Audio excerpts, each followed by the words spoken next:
There we go. Now this meeting is being recorded. All previous recordings can be viewed on the Literally Alive webpage. If you are joining us as a guest, please turn off your audio and your video to help us preserve bandwidth, and you will have the opportunity to ask questions at the end of the program. You may also type in your thoughts, comments, and questions as each of our talented writers reads, and there are the reaction buttons on the bottom of your screen. Finally, stay tuned afterwards for some important announcements and some words from Agnes Buchel. Now, North by Northeast 2. North by Northeast 2 is a follow-up to Littoral Books' first anthology of fiction, naturally titled North by Northeast. This new anthology features 16 writers and is beautifully designed by Lori Harley. The book includes artwork by Judy Allen Estathio and photographs by James Buchel. In the introduction to North by Northeast 2, Agnes Buchel sums up her editorial vision for the book. What intrigued me the most as I was putting the collection together was not so much the fact that urgent contemporary events entered into them, but rather that all these different stories about parents and children, about relationships between women and men, and about the meaning of home told a larger story about the way life is lived here and now. The more I read, the more it seemed to me that the stories related to each other in subtle ways, that one story led easily and naturally to another, and that together they made a whole. Composed of many voices, North by Northeast 2 has a voice of its own. On a personal note, I am also part of the anthology I will not be reading tonight, and hosting my fellow authors is indeed an honor. Welcome, authors. We'll start with Emily Jane Young. Emily is a fiction writer and a visual artist in Portland, Maine. When there isn't a raging pandemic, she hosts Word Portland, a multi-genre reading series. She spends her free time repairing pianos and raising cats. Welcome, Emily Jane. Hi, thank you. So I'm going to be reading from about the middle of my story, Peridot Antidote. And so I'll bring you up to speed. The main character, Lily, was in a minor car accident with her mother, and now she's debriefing her friend about the accident. They're both 7 years old. Me and my mom were in a car accident, Lily said. You were? Oh man, when? Yesterday. We hit a ditch and then we met an old lady and she gave me a peridot and we had to get a tow truck and everything. Wow. Anyway, this old lady, I think she was a witch. She gave me a peridot, which she said is for luck, but it looks green and evil to me. Probably has a spell on it. How come? Tommy asked skeptically. What do you mean, how come? How come you think she's a witch? I don't even believe in witches. Lily stared at him and pulled the stone out of her pocket. Because she's the one that makes all the accidents happen at her house. She does it with spells so that she can eat kids. And if she isn't hungry to eat them right away, she gives them these. She brandished the stone to lure them back to her. I'm lucky I got out alive. That's dumb, Lily, and I don't believe you. She is a witch, and this stone puts me under her spell to lure me back to her. Tommy stopped fixing his bike and looked up. Really? Yeah, it was so weird at her house. I felt so dizzy, and it smelled like flowers and things there. Potions. What happened? Well, nothing, Lily blushed. But I'm sure she would have forced me into the oven if the tow truck hadn't come right off. So she gave me the peridot. Tommy started to turn back to his bike, but Lily grabbed his shoulder. I know she put a spell on the car, though. I was looking out the window right before the accident, and I saw her peeking out the window and casting spells. What'd she look like? Well, she's old, like grandma old, and has the longest gray hair and doesn't wear real shoes. Her face was all twisted up when I saw her, like she was thinking real hard. 'Cause she was casting spells. Lily waggled her fingers in Tommy's face. What did she say? Tommy asked, eyes huge. I don't know, 'cause I couldn't hear her from the car. I mean, when she put the spell on you. Lily sighed. She didn't put the spell on me. She put the spell on the peridot. It's enchanted. Lily blinked slowly, swallowed, then looked Tommy dead in the eye. I can feel it pulling me to her now. Tommy's eyes were wide. Well, you can't go. Give me the stone so it doesn't have power over you. Lily shook her head. It's too dangerous. I've already resisted her, so we know I'm strong. You might get sucked away. That's it. Tommy got to his feet. We have to go find the witch and sneak into her house to break the spell. Yes, she must have a way to break the curse. An antidote. Do you remember where she lived? Yes, it was out past the burned down barn in that place where the river goes by the road. You know, on the way from soccer. I don't think we can walk that far. They both looked at Tommy's broken bike. Tommy, I need that anecdote.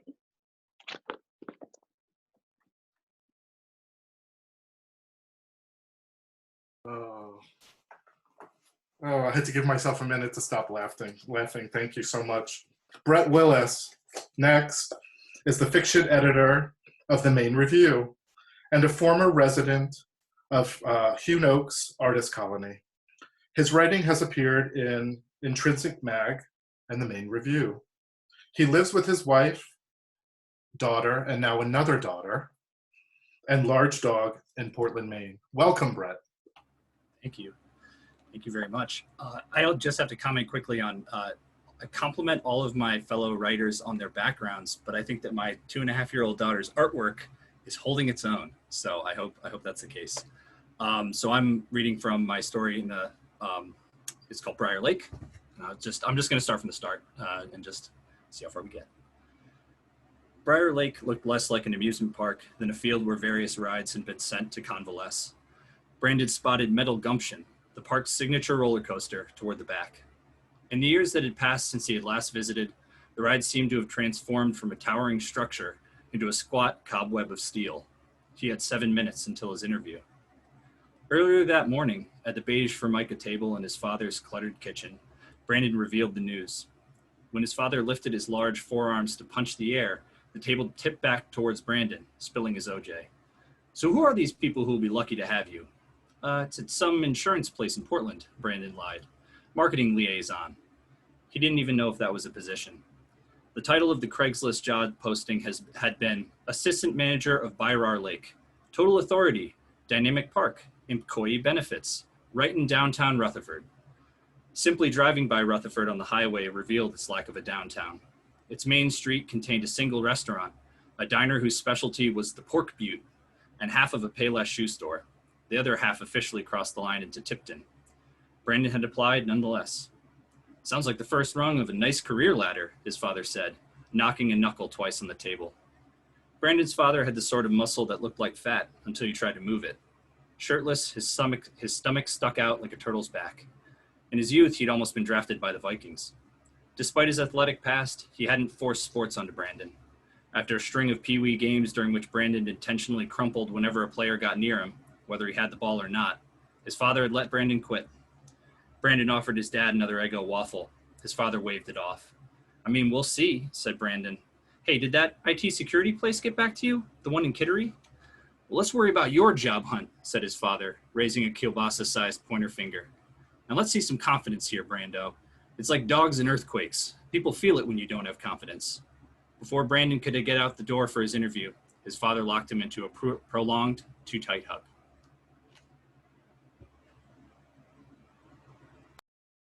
Thank you so much, Brett. Our next reader is Jodi Paloni. Jodi Paloni's collection, They Could Live With Themselves, was runner-up for the Press 53 Award for Short Fiction, won an independent publisher's silver medal, and was a finalist for the Maine Book Award in fiction. She has won the Short Story America Prize, placed second in the Raymond Carver Short Story Contest, and has twice been a finalist for the Maine Literary Awards Short Works Competition.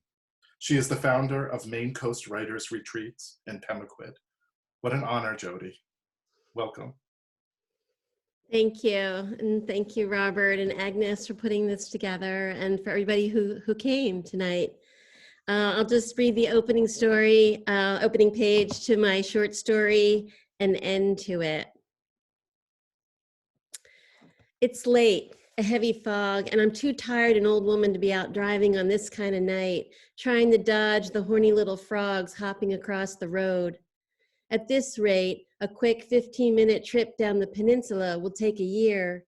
I don't have a year. I have months if I'm lucky, meaning Squirrely has months, maybe weeks, when he's the kind of guy who wants to live forever. He's only 56, kid brother by 14 years, and he isn't a bad guy either. But lung cancer doesn't pick and choose based on a person's good deeds. It should have been me that got the cancer, all my smoking all these years.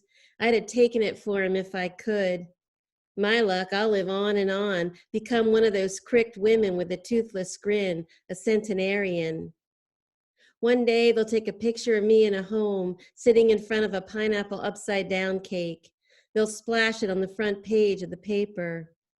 Wouldn't Squirrely love to live to see that? But he's pretty much out of it most of the time now. I drive down to his place once a week just to look at him. I switch on the fog lights. I know this stretch of road like I know my name. I'm behind the wheel of my friend Glory's fancy pants Volvo wagon, so I can't smoke. But I might as well try and enjoy the ride. Butter soft leather under my bony butt, a couple boxes of Girl Scout cookies on the passenger seat. I bought Thin Mints for the mouth of a girl who takes care of Squirrely, and shortbreads to give my hubby when I go back home tomorrow night. There aren't any frogs on this stretch of the road. I can relax half a second. I reach for the shortbreads. Axel will forgive his old lady a cookie or two. When I try to rip the box with one hand, I swerve. I swerve again while trying to right the car. Then I get back on track. I'm shook up. The red lights come from out of nowhere, flashing behind me, followed by the whoop whoop of a sheriff's siren. Way down here, no one in sight, and I get pulled over. I'll bet some of my better teeth on which sheriff it is. Let's see. Weeknight, graveyard shift, Pete Wheeler. Damn if I'm right.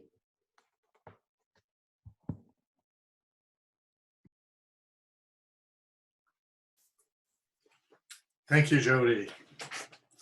Joshua Rich has spent much of the last 2 decades living and working overseas in places like Mongolia and South Africa.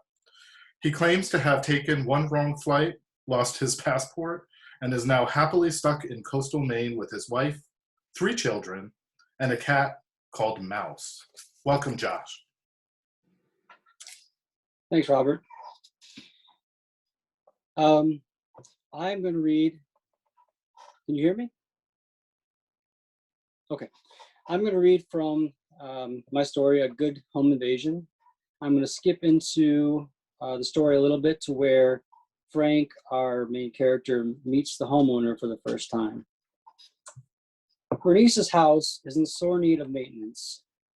The driveway has started to sink and fall off into the water below. Currently, there are 2 leveled stacks of 2x6 studs on which Bernice has parked her 1978 Volvo wagon with what must have taken the nerves of a fighter pilot. I can see why we parked down the road. As we enter the house, Sam, Ann, and I pass a steep stairway that must lead to the 2nd floor and enter through a narrow passageway into what appears to be the main living room. There is plastic 3M ceiling on the windows and flocked Christmas ornaments that look like they were made and hung onto a slowly dimming mirror sometime back in the 1950s. There is newspaper covered in cat shit beside a pristine litter box and a daybed that has only 2 pillows and a bathrobe strewn across it in the corner. The mattress is otherwise naked. Bernice is sitting on its edge. The aforementioned cats are nowhere to be seen. Bernice is wearing an Angora sweater. It's seen better days and is sewn together in places with unmatched thread, black and red and even fuchsia. It is hanging open. Beneath the sweater is a worn and ratty t-shirt that sports the face of Henry Winkler as the Fonz, with his slick-back ducktail pompadour, black leather jacket, and 2 thumbs up. His signature A is written out below him.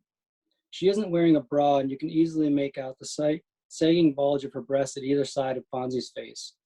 His steady grin gives no indication if he is comfortable with this arrangement.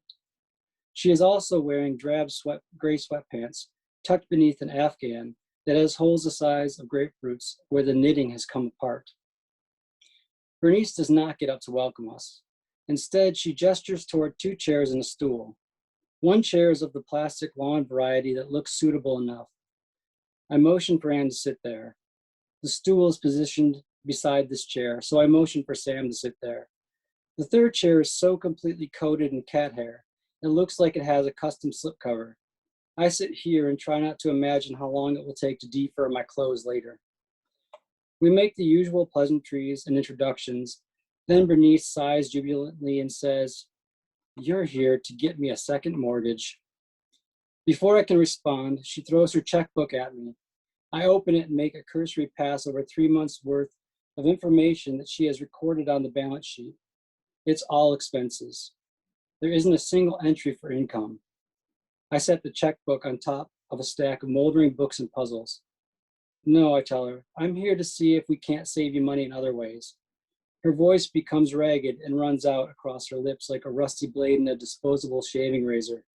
"So you're not here to talk about getting me a mortgage then?" I roll my eyes toward Anne and Sam. Anne shrinks down into her seat as if trying to disappear. Sam grimaces.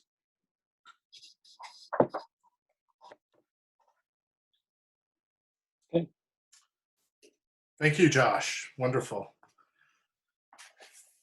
Rita Doucette, Malloy. Rita J. Doucette has been a Maine resident since 1989.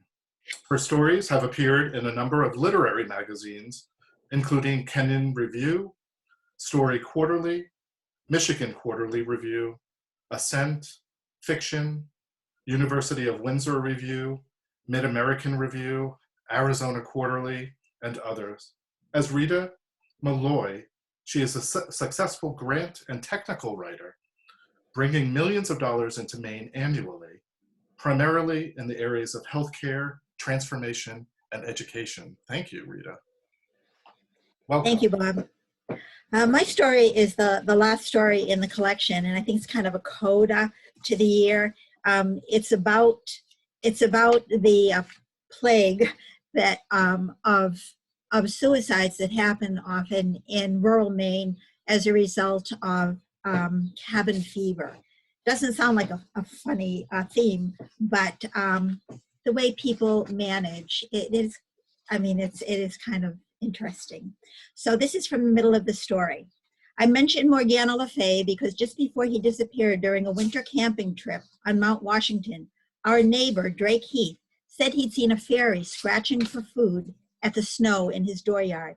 When asked what color she or it was, he lit a Pall Mall, sucked half of it to oblivion while he pondered the question, and said with scary conviction, it was fairy colored.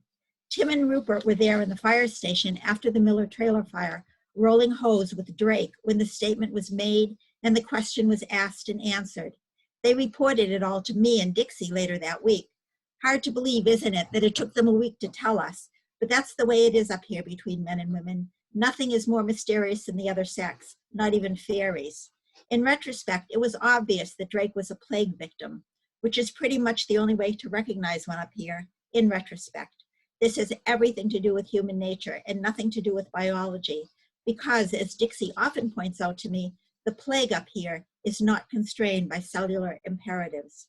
For instance, when Darren Wilmette succumbed last year, the only indication that he might have been infected was that he lost interest in his collection of pickled punks, 8 cross-looking fetuses floating in wavy glass bottles that his grandfather had dragged back and forth across the country with Burton's miraculous sideshows in the 30s and 40s. Oh, damn political correctness, Tim and Rupert nervously laughed, having seen and been seen by this ugly little family on endless poker nights. They were god-awful frightening things.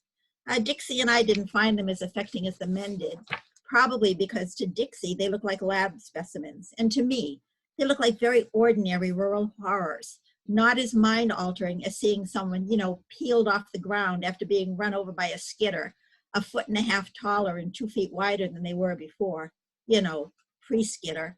Anyway, Darren lost interest in his collection around the first week of March. We know this because that was when his rumpus room / museum caught fire.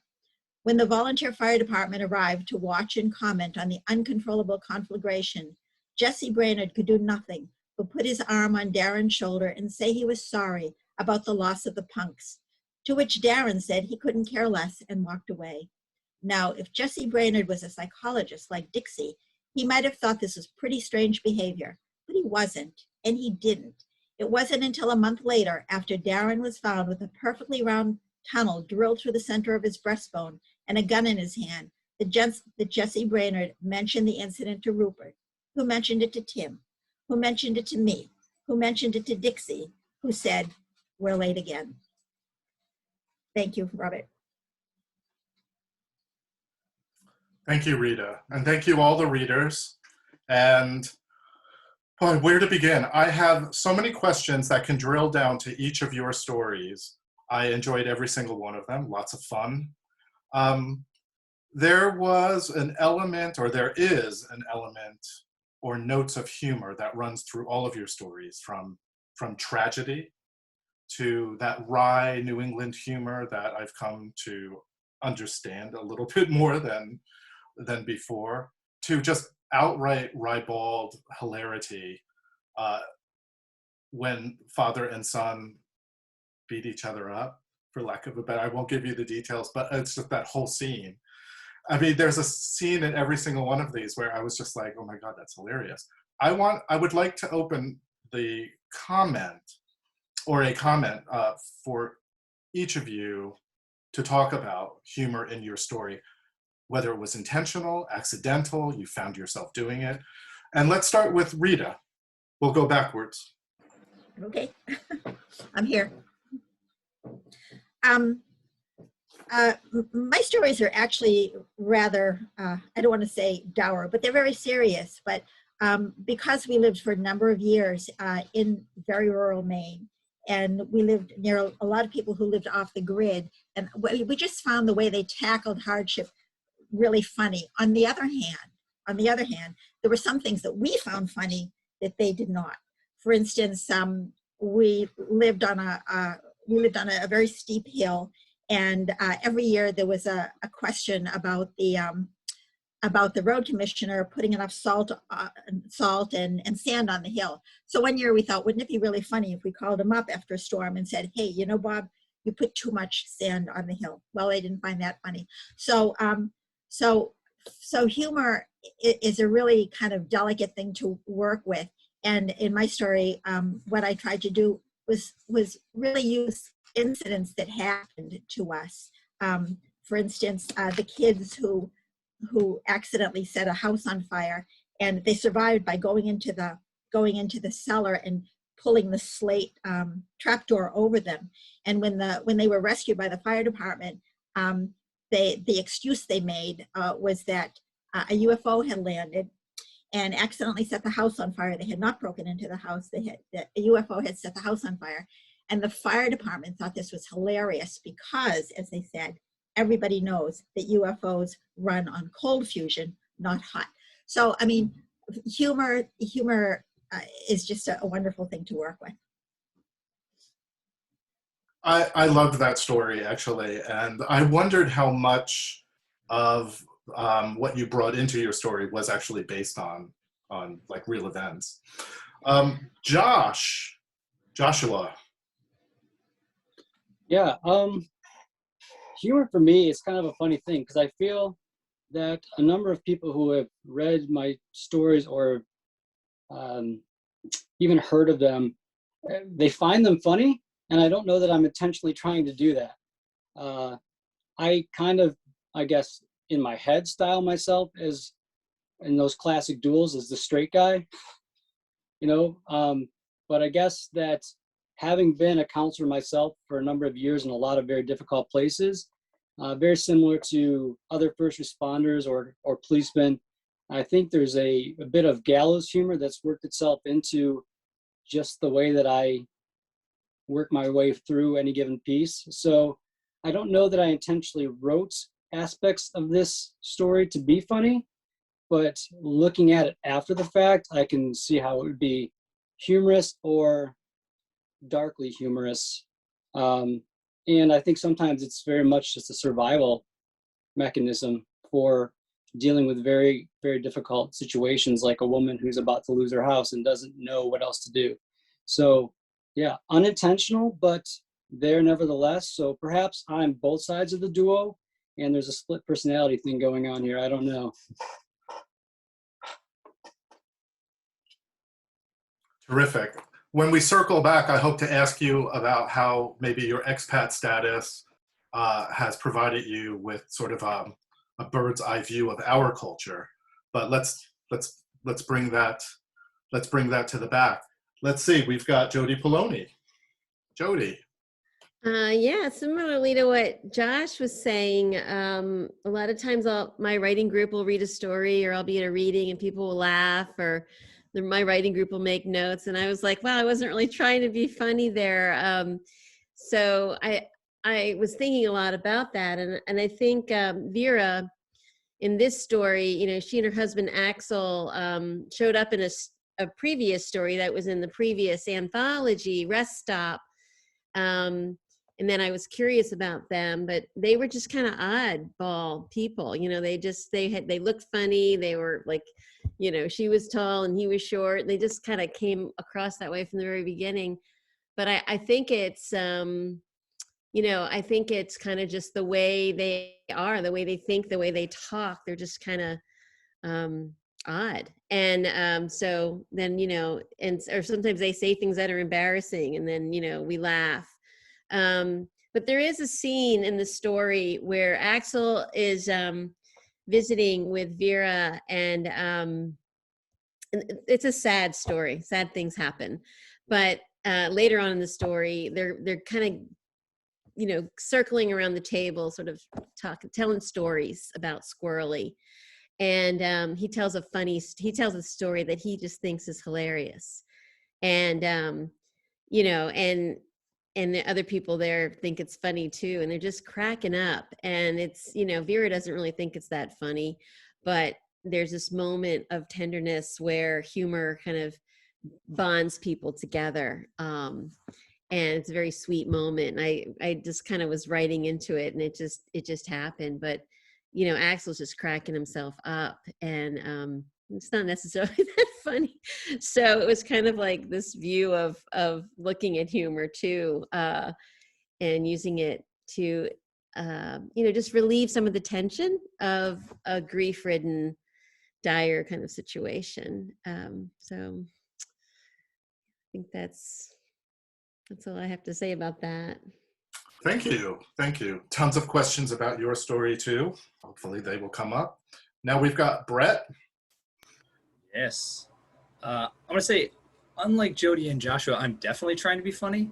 I think I hopefully it comes off, but I think that like I was thinking about why I do it, and I feel like there's a part of me, or there's just a part of writing, it's like, you know, trying to go for the truth of something, trying to really reveal truth with writing. And I feel like, at least in the truth that I find interesting, a lot of that tends to be really sad. And so I think similar to Rita, similar to Jodi, it's like, I think it's kind of maybe even a defense mechanism or something of like, you know, I think I use it in everyday life where when something sad happens, you can either laugh or cry. And I think I tend towards the laugh part. And so I feel like if you really pared away the humor for my story, it is not particularly uplifting. I mean, I tried to make it slightly uplifting, but I think like the general things of people, you know, looking for jobs and being out of work and having stress and tension within family members, like I think without humor that I would not be able to pull that story off. Like I'm not Cormac McCarthy. I can't make that beautiful. So I tend to try to make it funny. And so I think that tends to be something that I fall back on in my stories, but that's my thought. Well said. And you actually hit on something. There's a trail of tragedy and comedy in all of these stories. And I think that's what makes them all so poignant. My opinion.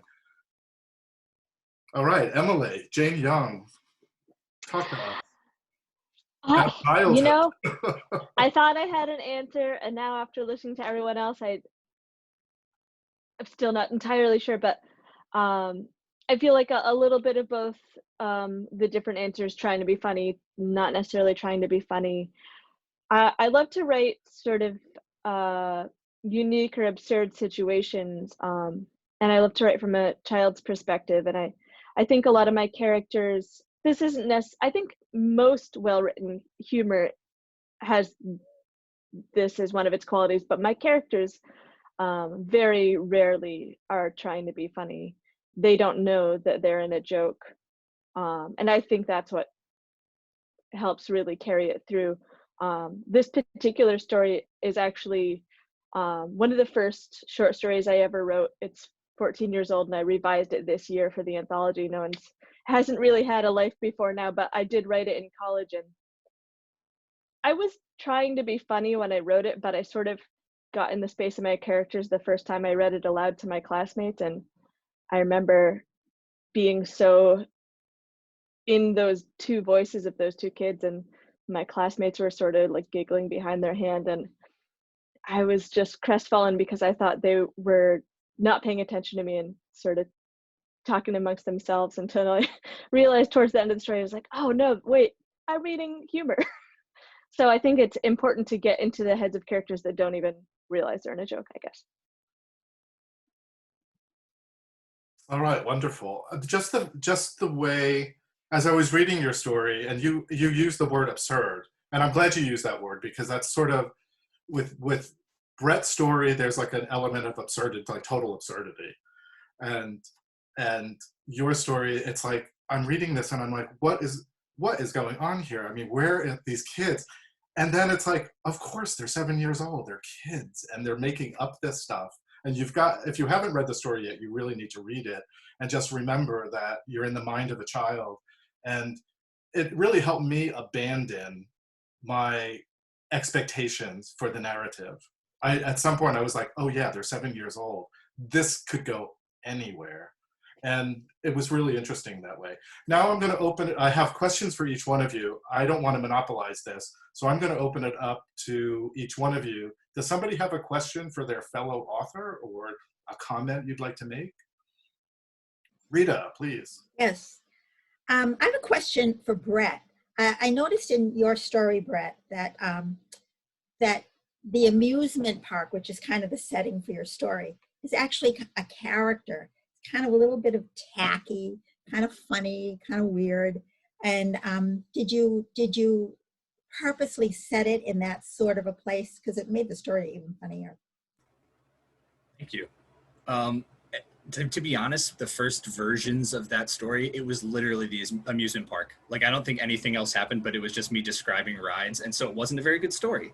And so it was only after revisions that I actually realized, like, who the characters were who mattered in the park. Like, Brandon was a part of it, and he's obviously applying to be at that park. But I think the interest, it's actually, oh man, I can't even remember the name of the park, but I actually grew up in Connecticut, and I think there's an amusement park named Lake Compounce. So I don't know if anyone's been to Lake Compounce, but I'm pretty sure that's where like the germ of the idea came. So Briar Lake is a much worse amusement park. It is really bad, but at the same time, as I kind of said in the end of the book, I think the part of it that I really enjoyed about it was it started out being kind of just like me, kind of being like, oh, this would be funny, but then it ended up being me a little bit more kind of having a fondness for it and seeing the interesting thing, like trying to just really like not just make fun of it, but be like, oh, this is actually like there's a family here. This is cool. So I appreciate that you like the park. Thank you. I actually have a question. I can follow that up. I have a question for Jodi. So the way your story starts with Vera getting pulled over, did you know where it was going at that point? Because I feel like the turn that takes and how perfect that beginning is for what develops later in the story feels like it's one of those things where you never expected. Like, I was trying to decide whether you had meant to write that in the beginning or you had stumbled upon that and then just kind of went with it. And so I'm just interested to see how that process went. It's been a while, but normally what I do, and I think I did for that story, is I really do like to sit down and write a whole story in one sitting, like not obviously getting up and walking around, but sometimes when if I wait a couple days, I lose the energy of it. And I just, so they come out in these big downloads, but it was probably the time of year with the peepers, and I was probably driving home is kind of what I'm remembering, because it's my road, it's on my way, the whole story takes place, right where I am. And so that's my thought. And so then I just keep going with, where they're going and arriving somewhere and stuff happening. And I didn't really know that there was going to be, the girl on the couch. I didn't know what their story was. I didn't know any of it till it came flying out of me. Then when I go back later and start cleaning stuff up, then I might work something a little more, a little less. I was still editing that first page as I was practicing to read tonight. It's kind of never over for me. All right, well, I'll then just, ask a question next. Let's see. So I was thinking about imagination, like some of the stuff that people, that I read in each of these stories. It's like, oh, I just had so much admiration for, the imagination of the writer, and also, the fact that everything felt very real to me. And so like I could really lob this question to anyone. So maybe I'll go ahead and lob it at Josh, especially since he's been a social worker. Is just like, where does that sort of real life and fiction, how does that merge or connect for you? For me, I think when I was working on this story specifically, there's been so many people I've met with, and specifically met with in their homes, that there was a lot to draw from, but also, trying to figure out what really belongs in the story and what should be removed. And also there's an aspect, I think, of, and this I guess is the realism you're talking about, there's an aspect of reliving some of these events that would have been the inspiration for the story. And I guess when I was working on the story, as far as imagination and realism goes, I could feel that certain pieces were working together well when they were creating some visceral responses in me for past meetings with people. And I've met with families with kids at risk. I've met with the elderly at risk. I've met with people in traumatic situations overseas. And, that one piece that seems to be the underlying thread for that is just the need for the person to be heard. And I think when I was working on this, I wanted to really make sure that one thing that the social worker character was doing was spending time truly listening, but not to give too much away, he also has very little time for anyone else in the room because he's there to do a very specific job. And so I think that was real for me, because being a counselor and a social worker, it's very easy to burn out if you're not caring for yourself. And it's very easy to just want to get to the heart of the matter. And sometimes that's not the way that these meetings go. And sometimes there isn't an easy solution. So for me, that's kind of how the realism and the creativity worked. My question is, I guess I can lob it back to Emily or anyone else who wants to answer, but each of us had a pretty interesting group of characters interacting with each other. And I was specifically wondering, which character in your own piece were you the most excited to get to know? Or were you the most surprised that character just kind of appeared in your story? So Emily, you can answer that, or anyone else who would like to is free to. Yeah, I'll answer. So I really have the two children as the main characters. There's a couple adults that I feel like are really more just set dressing for the story. And I think Lily kind of commands the scene a little bit, and Tommy's a little bit more of a, the buddy rather than the main character. So I feel like she resonates with me a lot. But on the other hand, having Tommy there as a foil was so helpful because he, as I was writing it, I wasn't sure exactly where it was going, and he just typing out their dialogue answered some questions for me about what they were going to do and what was possible. And he's really, for being a 7-year-old child that also is being a little bit imaginative, he's kind of the voice of reason here. So I'm resonating with Lily with trying to do various things, but he's keeps her grounded a little bit, even though they're both playing out a scene. Yeah, does anyone else want to answer this question? I can, or Rita, you were going to say No, something. Brett, you go ahead, Brett. All right. I was going to say, there's one character, I feel like the character that changed the least during the entire time was this woman, Ednis, who is the kind of the park manager / person who's hiring Brandon. I think it's just because her place was so clear to me, and it also felt just like I knew what she was doing. And I feel like with Brandon and his father, I feel like that was the biggest thing for me to figure out of how they actually interact, and because they're such similar people, how they handle this. So they're kind of both the straight man. But I think that Ednis was for me the most fun to just kind of like, she gets to say something. This is going to be, I can have fun with this. And so I think that was there for me. But Rita, I'm interested to hear what you say. Yeah, there was a character that kind of popped up in my story that kind of surprised me, even as I was writing it. And that was the ghost of a childhood friend who appears in the story as a ghost and also as a deer who runs alongside the road. And I see from the people who are participating in this call that 2 of my friends from grammar school are on this call.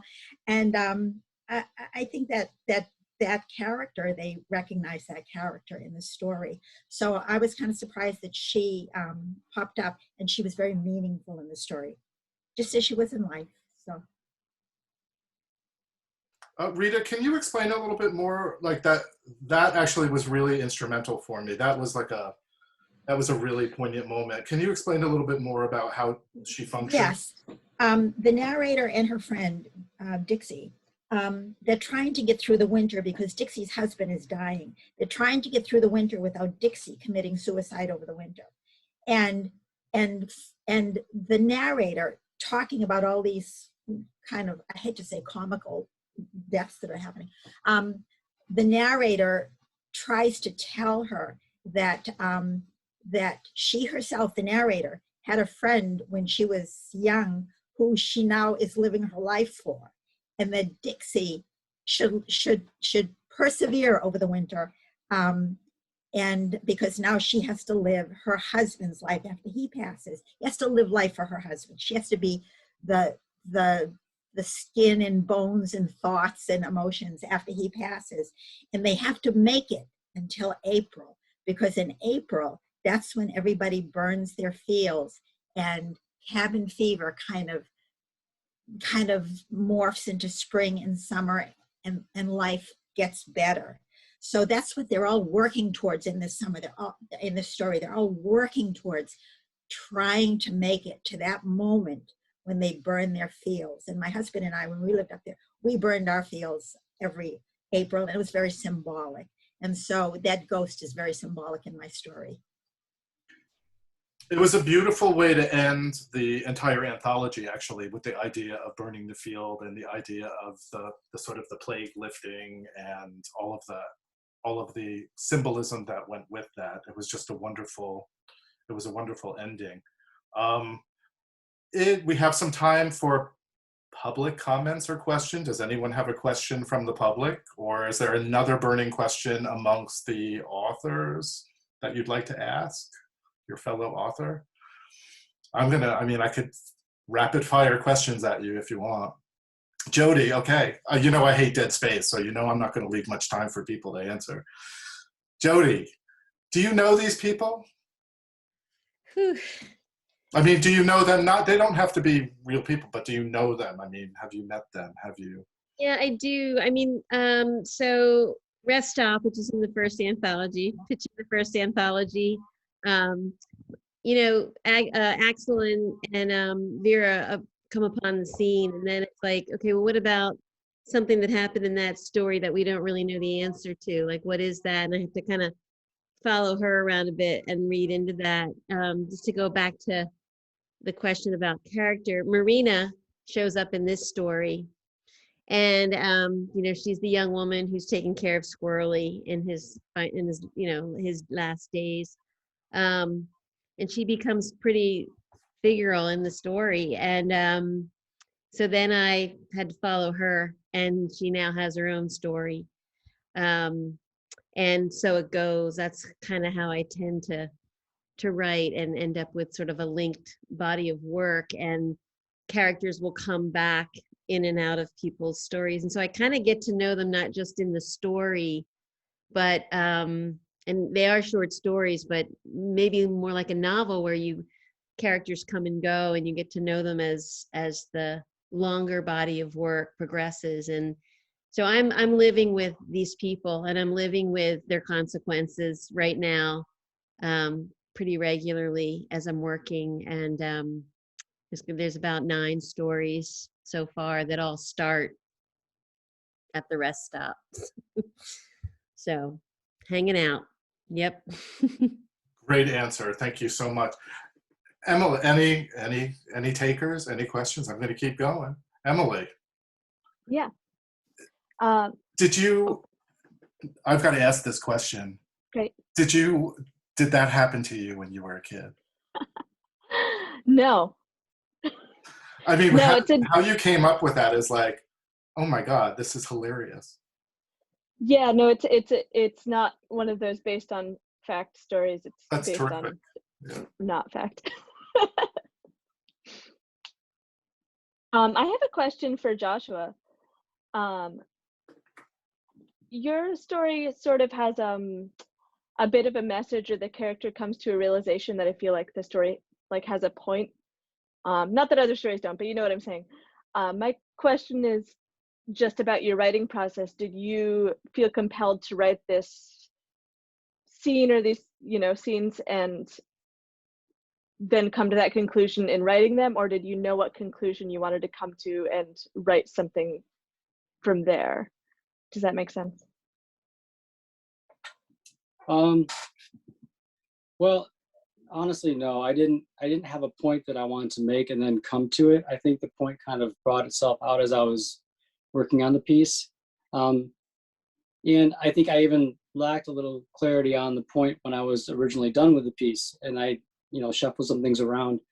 But no, that wasn't the goal. That wasn't the main focus, and that wasn't the direction I was heading when I started, to answer your question.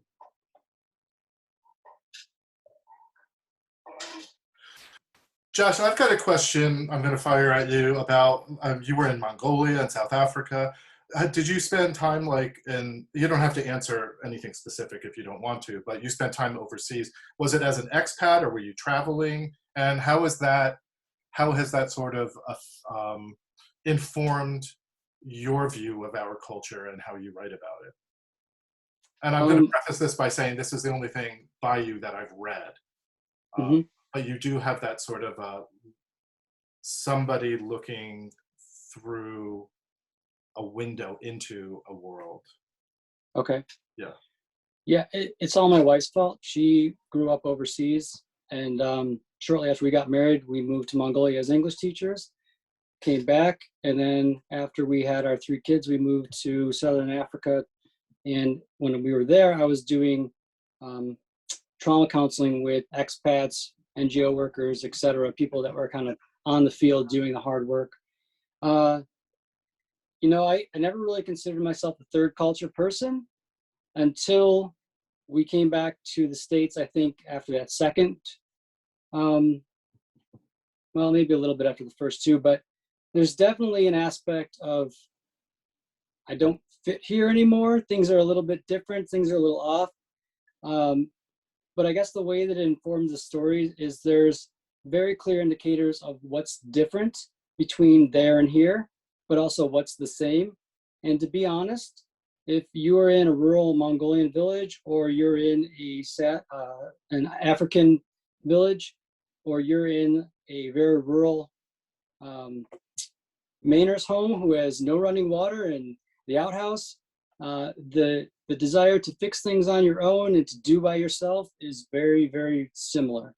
And a lot of the elderly I worked with when I came back to the States echoed my time overseas. At least that aspect of Maine echoed it.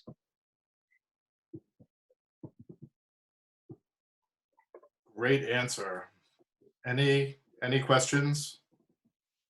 Any comments? I had a question for Emily. It's just interesting if you could encapsulate kind of what really did change between that first version of your story and where it came to. Like, I guess maybe less what changed in the story itself and maybe what changed in you as a writer to allow you to bring something that you had done so far in the past to kind of to life.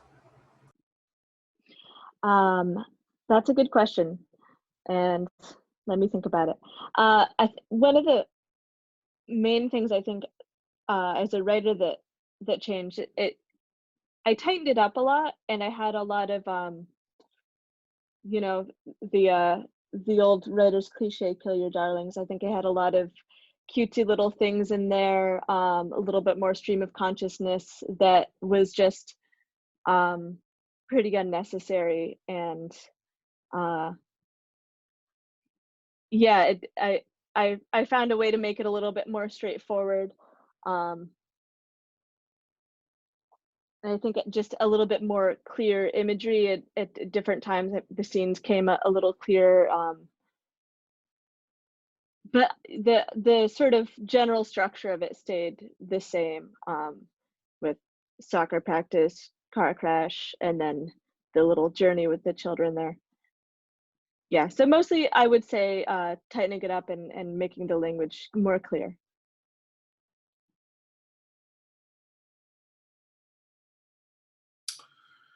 Terrific. We have just a few minutes left. We have 6 minutes left. I would love to ask one more question, and that's for Rita.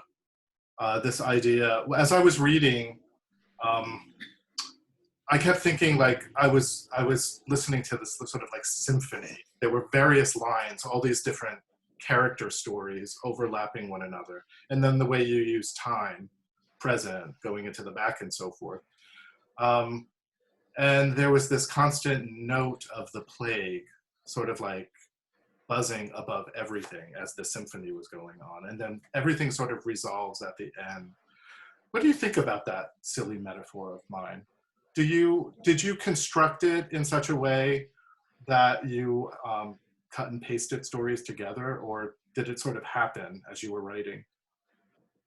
When you said that to me earlier, I thought that was an interesting metaphor, because I always tell people that my stories kind of write themselves. What you read there is the first draft, and they just come out the way they come out. But I find that there are two mains, and I find the difference between the stories in the first main, which is like down here, and stories in rural Maine, the second main.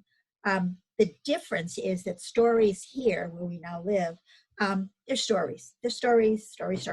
But in rural Maine, they're all connected, like maybe like the way orchestra, instruments are connected. But the analogy I always use for those stories up there, that connectedness, is there's a scene in a movie called The Hurt Locker where there's a soldier whose job it is to demobilize bombs. And he goes to the center of a square and he sees a bomb and he's going to demobilize it, and he picks it up. And when he picks it up, he realizes that there are chains coming out from the bomb, and they're connected to other bombs. And the higher he picks it up, the more bombs he sees, until he's standing there surrounded by these interconnected bombs, connected by chains. And in rural Maine, everybody's story is connected to everybody else's story in some way. They're through blood, through association, through history, through something. And that's what I find so interesting about stories up there. And when you use the symphonic the analogy, I thought that was very similar of an analogy, except your instruments don't blow up.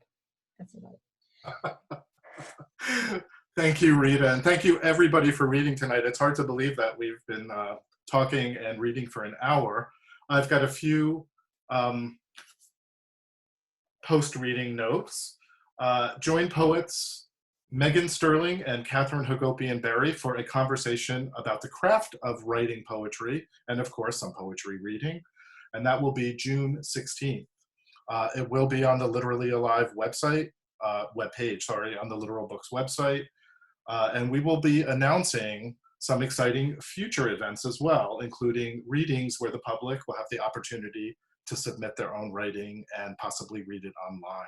So please, even though things are opening up and we're able to go places, this has been a wonderful way for our friends far and wide to join us and to listen to some wonderful reading, and to, of course, listen to Agnes Buchel, who is the editor of North by Northeast 2, which you can buy online right now, and the author of The Oracle Pool, as well as many other books. And Agnes would like to say some parting words to everybody.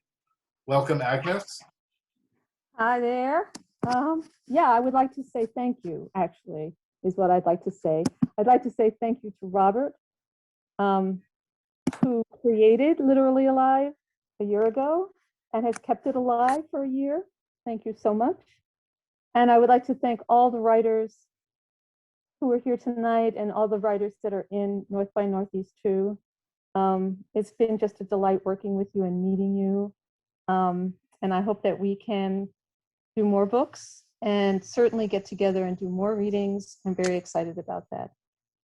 Please tune in tomorrow night for Maine Literary Awards and cheer on Kate Kennedy and Claire Milliken and Brandon Dudley. And I will see you all in June. Thanks so much and good night. Thank you, everyone. Thank you, authors, and thank you, Agnes, and good night to all.